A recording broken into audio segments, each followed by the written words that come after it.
네, 여러분 안녕하십니까. 오늘은 제가 약식으로 이준석 전 국민의힘 대표의 평전을, 그의 인생을 한번 간략하게 요약하고 비판하고 평가해서 여러분과 공유를 해 보겠습니다. 한마디로 이준석은 본인이 지금 보수 제1야당, 보수 제1여당으로서의 명맥을 이어 내려오고 있는 국민의힘의 비상대책위원회를 두 차례에 걸쳐서 와해시키려고 가처분이라는 수단을 이용하고 있는데요. 그러니까 첫 번째로는 주호영 비상대책위원장과 비상대책위원회를 와해시키는데 성공을 했고, 그리고 이제 이번 주에 들어서는 드디어 이제 정진석 비대위원장과 비대위원회를 또 한 번 와해시키려고 그렇게 시도를 하고 있습니다. 그런데 따지고 보면은 이준석은 본인이 비상대책위원회 비상대책위원 출신입니다. 그러니까 본인의 정치 인생은 비상대책위원회로부터 시작이 된 것입니다. 그러니까 이준석의 지난 10년의 인생을 평전 형식으로 엮어서 돌아본다면 이준석은 마치 태어난 자기 어미의 배를 물어뜯는 그런 모순과 역설과 아이러니의 그런 정치적 행태를 밟아가고 있는 것입니다.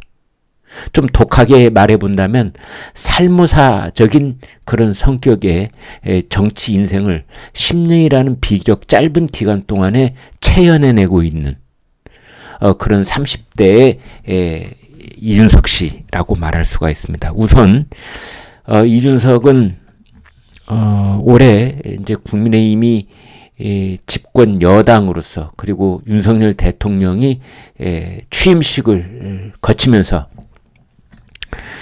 여러 가지 불과 한 넉 달 동안에 기가 막힌 사건들이 지금 줄을 잇고 있는데, 이 가운데 이준석은 언론 지면에 가장 많이 언급되는 그런 사람입니다. 그러니까 우리나라의 국가 원수인 윤석열 대통령이 당연히 1위죠. 그러면 윤석열 대통령은 이제 옆으로 놓고 그 다음으로 여야 정치인들 중에서 누가 가장 많이 언론에 언급되고 있을까?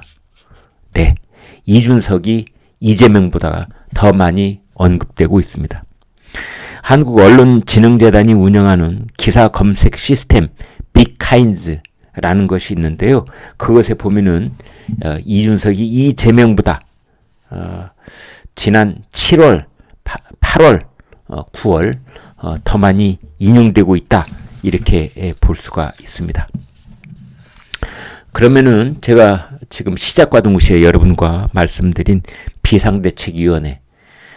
비상대책위원회라는 알을 깨고 드디어 정치판에서 제 모습을 드러내는 이준석은 이제 그 비상대책위원회라는 알을 자기의 발로 밟아 깨려고 하고 있는 겁니다. 2011년 12월 당시 한나라당 비상대책위원회 체제에서 비상대책위원으로 정계 입문을 했습니다. 그런데 여기서 한 가지, 이제 2019년 5월 27일 이런 이야기를 합니다. 이거는 그러니까 지금부터 약 3년 전에 이준석이 했던 이야기입니다. 본인에 대해서 이제 당시 박근혜 비대위원장으로부터 발탁이 됐다라는 세간의 평가에 대해 이렇게 말을 합니다. 박근혜 전 대통령 입장에서 보면 저는 하나의 소모품이었습니다. 박근혜 전 대통령의 관계는 이해관계는 있어도 종속관계는 생기지 않았습니다. 이게 무슨 말입니까? 그렇습니다.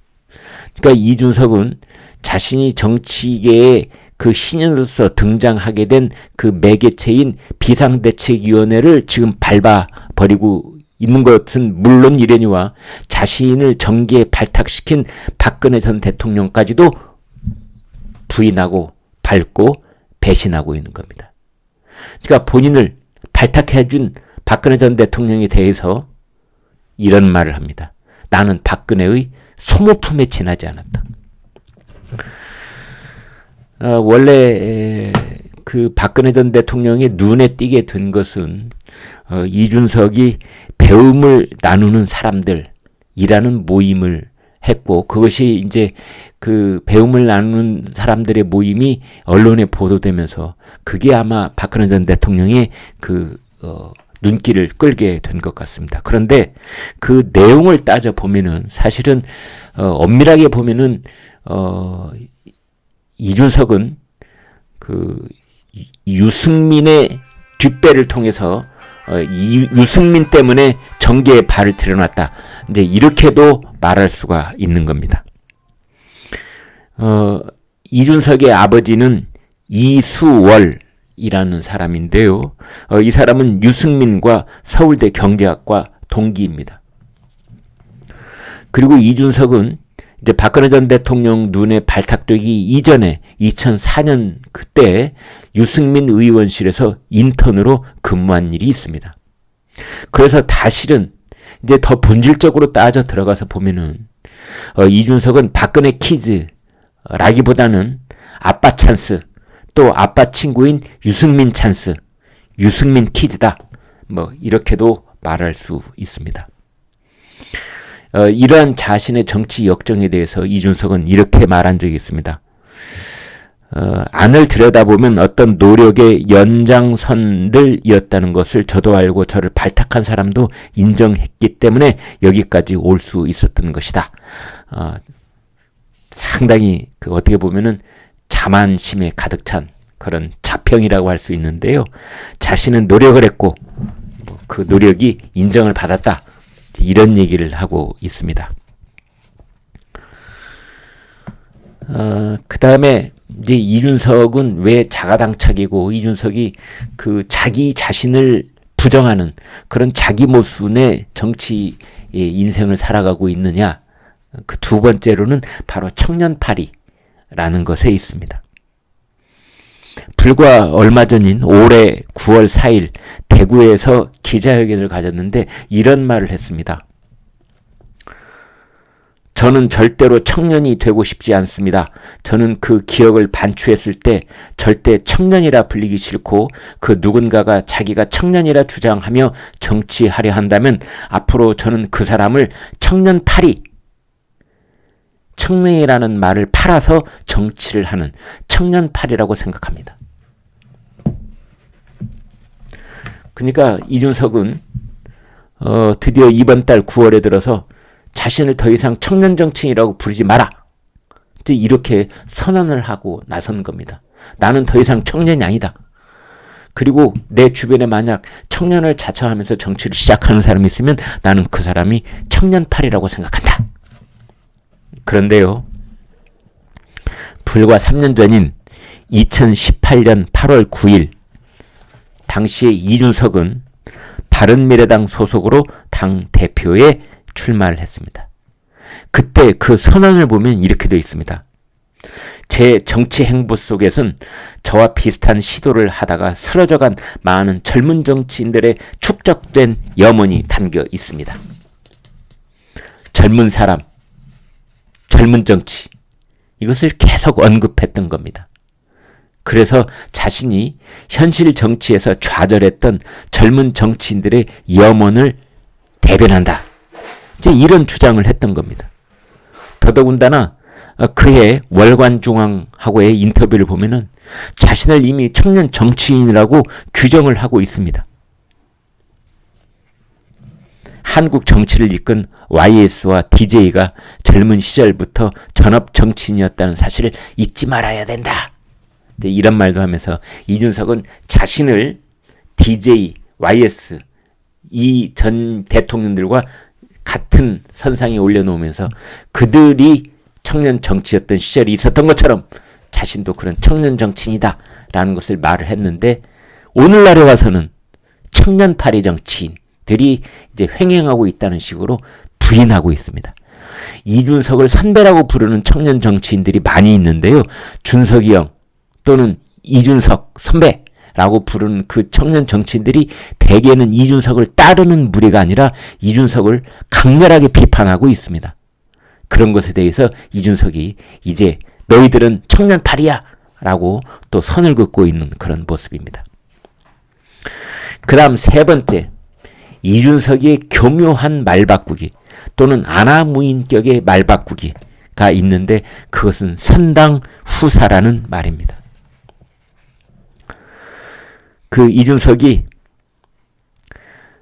지난달에 8월 13일 이른바 이 주호영 비대위원장 체제를 무너뜨리기 위해서 가처분 신청을 하고 나서 1차 기자회견을 했는데 이런 말을 했습니다. 당내의 여러 인사들이 선당 후사의 마음으로 내분 조장 행위를 그만두라고 조언하고 있다.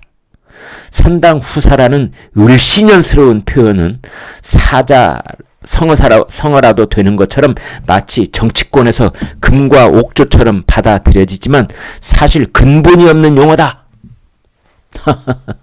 선당 후사라는 말을 이준석은 근본적으로 부인을 해버린 겁니다.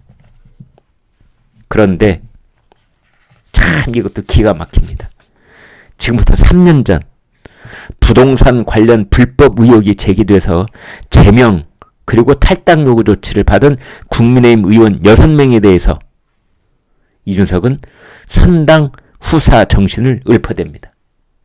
이것이 작년입니다. 작년 2021년 8월 26일. 3년 전이 아니라 이것은 작년에 있었던 일입니다. 그때 이제 부동산 문제가 불거졌던 국민의힘 의원들에게 당을 떠나라. 선당 후사 정신을 발휘하라. 이렇게 이준석은 주장을 했던 겁니다. 가장 중요한 것은 대선 승리를 위해 모두가 합심하는 것이고 선당 후사 정신을 발휘하는 것이다. 참 기가 막힙니다.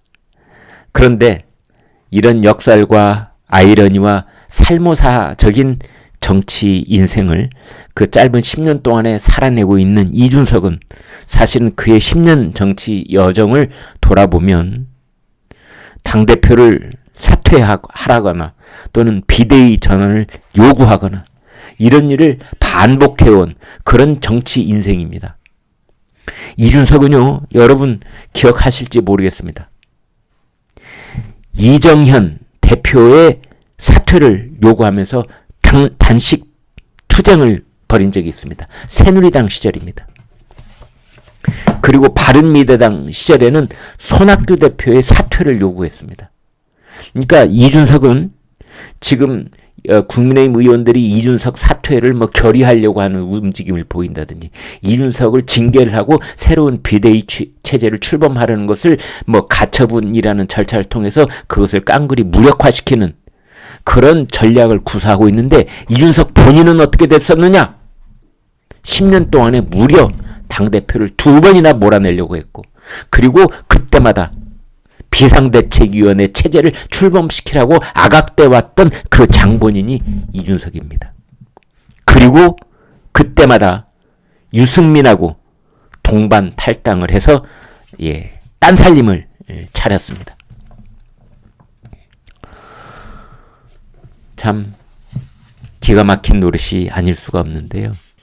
또 하나는 이른바 윤핵관이라는 말을 이준석이 쓰고 있는데 이 말은 절대로 이준석의 입에서 어느 날 갑자기 애드립으로 갑자기 튀어나온 말이 절대 아닙니다.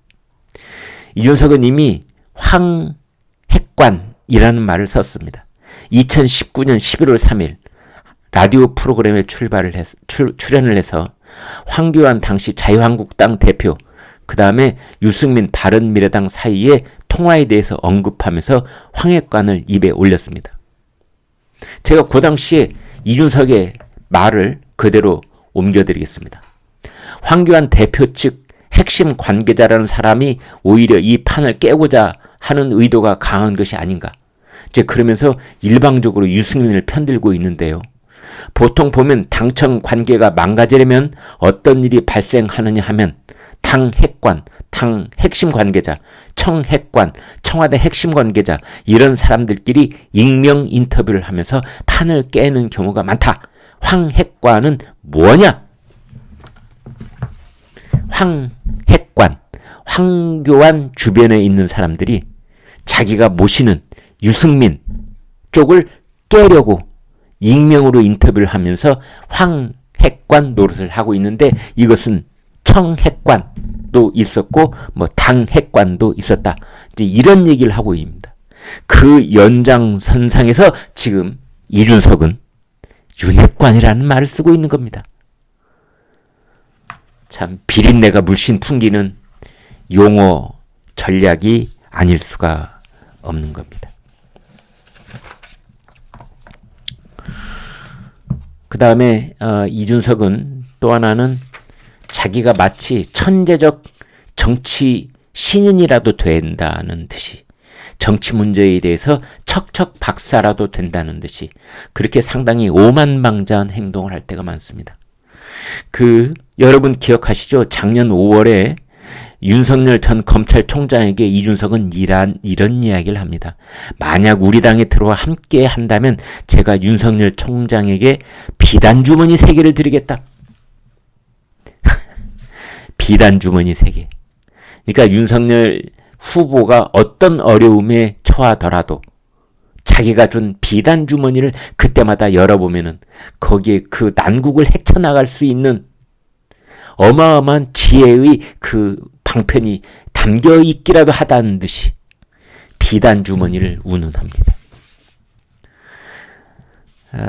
마치 자신이 윤석열 후보의 뭐 정치 선생이라도 되는 듯이 연습 문제를 내드렸다는 이런 말도 했습니다. 그리고 이준석이가 2차 가출을 한 다음에 다시 의원총회에서 전격적으로 윤석열 후보가 이준석을 끌어안아 줌으로써 그 분위기 반전을 이뤘던 지난 1월 6일 그날 저녁에 이런 비화가 있습니다. 이준석이 갑자기 이런 제안을 합니다. 오늘 저녁에 윤석열 후보께서 평택으로 가시는 일정을 알고 있는데 윤석열 후보께서 동의하시면 제 전기차로 제가 모시겠습니다. 그러면서 이제 그 옆자리에 윤석열 후보를 태우고 이준석이 운전을 하면서 평택까지 갑니다. 근데 거기에 숨겨진 비화가 뭐느냐. 그 2시간 동안 이준석이 얼마나 잔소리를 해대는지 윤석열 후보가 참다 못해서 그냥 잠드는 척하고 코를 골았다는 그런 일화도 있습니다. 사실은 그 이준석의 정치적 스승은 처음에는 유승민이었다가 그 다음에는 김종인 당시 비대위원장으로 이어져 내려오는 측면이 있습니다. 김종인 전 비대위원장을 총괄 선거대책위원장으로 영입하려다가 잘 안 되니까 이제 1차 가출을 했었지요. 그때 뭐라고 페이스북에 썼느냐. 그렇다면 여기까지입니다. 이렇게 딱 한 줄 남겨놓고 가출을 했었습니다. 김종인 전 위원장의 전술은 벼랑 끝 전술입니다. 서두르지 말라. 끝까지 간 다음에, 그러니까 서로 한 발짝만 뒤로 물러서도 낭떠러지로 떨어지는 상황에 이르러서 비로소 타협이 가능하다. 이런 정치적 전략이 몸에 밴 사람들입니다. 이제 이것을 김종인에게서 이준석은 배우는 겁니다. 또 하나, 그 당시에 이준석은 윤석열 당시 대선 후보의 측근들을 하이에나, 파리떼라는 말로 조롱을 합니다. 윤석열 후보가 지금처럼 대세로 굳어지기 초기부터 윤석열 후보에게 정치적 미래가 담겨 있다는 시대 정신을 읽어내고 그와 함께 해왔던 사람들을 대선이 한참 무르익어가는 국면에 이준석은 그 사람들을 파리떼라고 부릅니다. 그건 김종인도 마찬가지였습니다. 하이에나, 파리떼.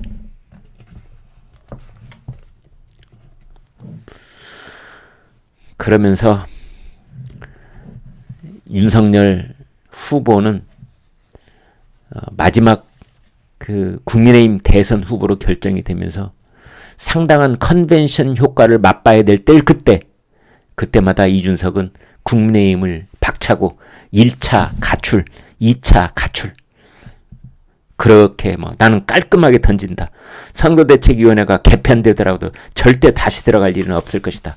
뭐 이런 오만방자한 탕하의 가출을 거듭하면서 결국은 그 치솟아 오르려고 했던 그 윤석열 후보의 지지율을 그때마다 끌어내립니다. 그 다음에 또 하나는 이른바 양두구육이라는 말입니다. 이준석은 지난 8월 13일 기자회견에서 이렇게 말했습니다. 돌이켜보면 양의 머리를 흔들면서 개고기를 가장 열심히 팔았던, 그리고 가장 잘 팔았던 사람이 접니다. 이런 얘기를 했는데, 이것은 본질적으로 말하면 윤석열 대통령뿐만 아니라 그를 찍은 국민들까지 모욕하고 조롱하는 발언이라고 아니할 수 없는 겁니다.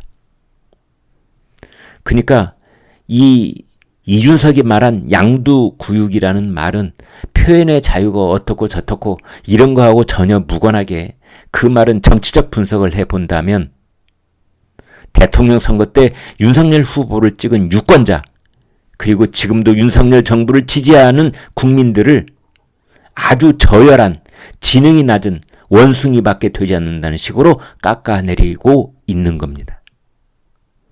제가 더 명료하게 말씀드려 보겠습니다. 이 양두구육이라는 말은 윤석열 대통령을 어떻게 모욕하고 있느냐. 겉모습은 그럴싸하지만 내실은 형편없는 양아치라고 말하는 것이나 똑같습니다. 겉을 보면은 양 대가리인 것으로 보이는데 속을 살펴보면 개고기더라. 그게 윤석열이다.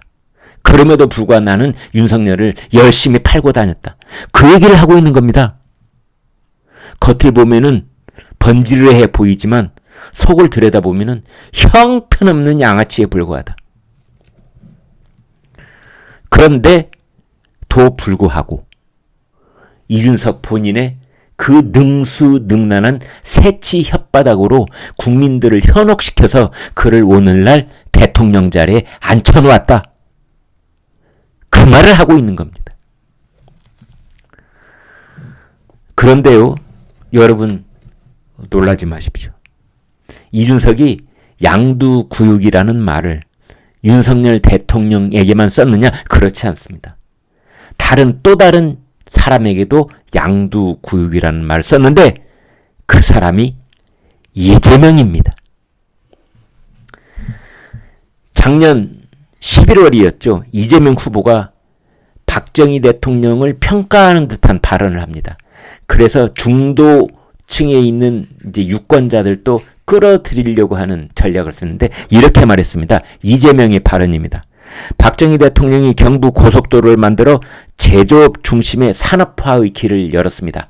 이재명 정부는 탈탄소 시대를 질주하며 새로운 미래를 열어나갈 에너지 고속도로를 만들겠습니다. 그러자 여기에 대해서 이준석이 뭐라고 하느냐. 이재명은 차베스같이 살아온 사람이니까 선거가 다가오는데도 불구하고 간판에다가 박정희 대통령을 걸어놓고 태연하게 말한다. 오늘의 사자성어는 양두구육이다. 그러니까 이재명이라는 개고기가 자기 간판에다가 박정희라고 하는 양머리를 걸어놨다는 그 말을 작년 11월 달에 이준석은 이재명에게 썼던 겁니다. 그것을 9개월 만에, 정확하게 9개월 만에 윤석열 대통령한테 양두구육이라는 말을 쓰는 겁니다.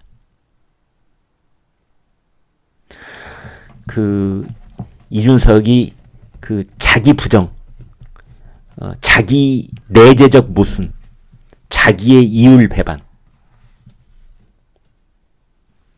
과거에 이런 정치를 하려는 젊은이가 있었던가 싶을 정도로 어떻게 보면 정말 후한무치한 그런 측면이 있다, 이렇게 볼 수 있겠습니다. 오늘의 짧은 평전을 다시 한번 요약해 드리겠습니다. 이준석은 자신이 정치계에 발을 들여놓은 것이 비상대책위원회였고 그 당시에 박근혜 비대위원장이었는데 지금에 와서 이준석은 비대위원회를 2번에 걸쳐서 짓밟으려고 하고 있고 박근혜 전 대통령에게 자신은 소모품에 불과하다면서 마치 살모사를 닮은 그러한 모양새로 자신의 태생을 자신에게 그 정치인으로서의 활로를 열어준 그 분들을 다 부정하고 깔아뭉개고 있습니다. 그리고 지금 이준석은 이른바 그 국민의힘의 새로운 비대위원회 출범, 새로운 전당대회 출범을 부인하고 있는데 본인의 그 짧은 10년 동안의 정치 인생을 보면은 이정현 새누리당 대표, 손학규 바른미래당 대표, 기회가 있을 때마다 두 사람이 물러나라! 라고 하면서 뭐 단식투쟁도 했고 또 유승민과 함께 어깨를 하면서 그런 여러 가지 정치적 술수를 꾸몄던 사람입니다. 그렇다면은 결론으로 말씀드려 보겠습니다. 이준석은 왜 지난 10년 동안 이렇게 그 누군가하고 항상 대립하고 싸우고 뭐 당을 깨고 밖으로 나가고 이런 일을 반복해 왔던 걸까요? 그거는 뭐 본질적인 이준석의 그 어떤 성격과 관련이 있는 걸까요? 그렇습니다. 그것은 매우 계산된 전략적 행보다 이렇게 볼 수 있는 겁니다. 그것은 마치 노무현 전 대통령이 국회의원 시절에 명패를 집어 던졌던 그런 일화 또는 유승민 전 의원이 사선 의원이었지만 박근혜 전 대통령과 갈등을 만들어서 자신의 존재감을 더 뚜렷하게 만들었다는 식으로 이준석은 생각하고 있는 겁니다. 그래서 끊임없이 갈등을 유발해가는 것. 그것도 자기 당의 가장 강력한 대통령이나 당대표 또는 비대위원장과 끊임없이 부딪히고 물어뜯고 하는 갈등을 유발시키는 것이 이준석의 생존 전략이고 성장의 방식이다. 이러한 이준석의 평전, 본질적인 평전을 여러분과 공유해 봤습니다. 공감하십니까? 네. 오늘 말씀드린 내용은 월간조선 10월호에 실린 김종인에게 정치기술 배운 영선의 정치고수 성장 전략의 결말은 박희섭 기자가 이런 글을 썼는데요. 그 대부분을 인용을 하면서 제 생각을 함께 곁들인 그런 내용이었습니다. 네, 여러분 고맙습니다. 안녕히 계십시오.